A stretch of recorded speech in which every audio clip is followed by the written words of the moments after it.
হরে কৃষ্ণ। শ্রীমদ্ ভাগবত গীতা যথাযথ প্রথম অধ্যায় 37 এবং 38 নম্বর শ্লোক।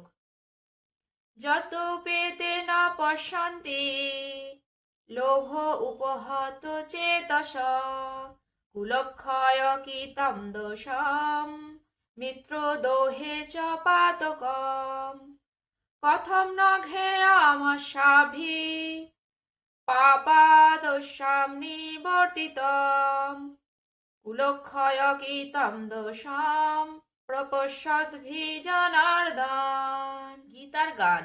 যদ্যপি এরা নাহি দেখে লোভিজন, কুলক্ষয় মিত্রদোহ সব অলক্ষণ। এসব পাপের রাশি কে বহিতে পারে, বুঝিবে তুমি তো সব বুঝাবে আমারে। উচিত কি নহে এই পাপে নিবৃত্তি, বুঝা কি উচিত নহে সেই কৃপবৃত্তি।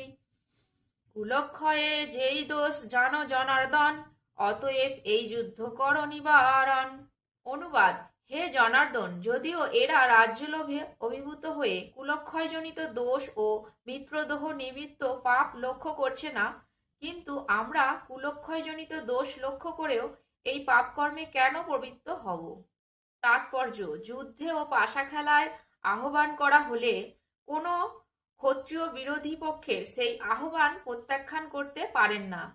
দুর্যোধন সেই যুদ্ধে অর্জুনকে আহ্বান করেছিলেন, তাই যুদ্ধ করতে অর্জুন বাধ্য ছিলেন।